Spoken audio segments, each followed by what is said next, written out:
Benjamin Franklin, founding father of the United States of America. Benjamin Franklin was born on January 17, 1706 in Boston, Massachusetts. He was the 15th out of 17 children born to a Puritan family. His parents' names were Josiah Franklin and Abiah Folger. A fun fact about his mother's side of the family was that her brother was the founder of the Folgers Coffee Company. His father, however, was a simple soap maker and therefore didn't have much income for the family. Benjamin's father wanted him to be part of the clergy, but obviously couldn't afford a proper education.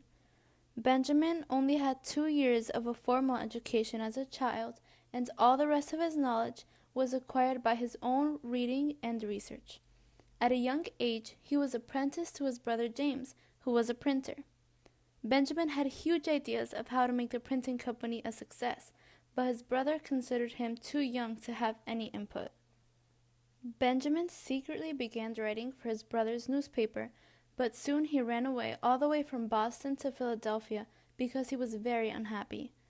At the time he ran away, he had no money, but he soon met and stayed with his future wife's family and became a printer under them.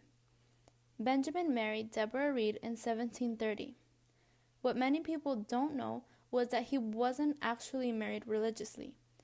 Folktales have said that Benjamin was actually a pimp, but that probably isn't true, although he did have an illegitimate son named William. In total, he had 3 children, 2 of them with Deborah. All of them lived together, and Deborah was very helpful by taking charge of the house and allowing Benjamin to focus on the printing company. Benjamin is seen as one of the founding fathers of the United States, but what people don't know was that he was actually reluctant to join the war. Before getting married, Benjamin lived in London and even created a phonetic alphabet there. Because he spent some time there, Benjamin was partially loyal to the crown.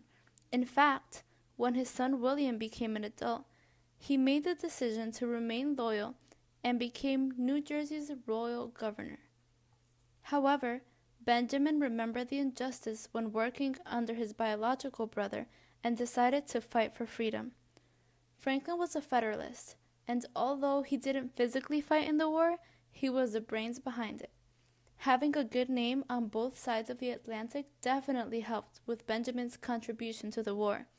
He made allegiances with the French so that America could get extra troops, which at the end of the day helped them win the war. Nearing the end of the war, he was appointed by the Second Continental Congress to help draft the Declaration of Independence. Side note, this was the same Continental Congress which also appointed George Washington as president. At the end of the war, he was one of the 3 to commission the Treaty of Paris, which ended the fighting, and he also convinced the French to give money to help pay for the war.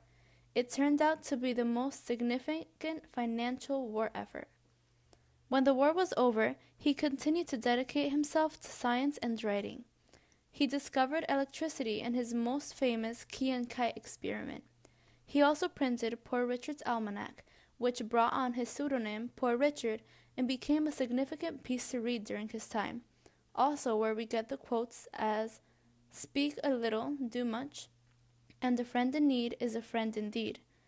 Also, he published the first political cartoon called Join or Die. Before his death, Benjamin opened the first lending library in Philadelphia, created the first United States coin called the Fugio cent, and appeared on one of the first postage stamps. Benjamin Franklin was 84 years old when he died on April 17, 1790. He died peacefully in Philadelphia and was buried next to his wife. So, in conclusion, why do we remember him? Benjamin Franklin was a huge part of United States history, and not only in the Revolution, but also in science, literature, and philosophy. By analyzing his life, we learned many things and sayings that we can apply to our own life today.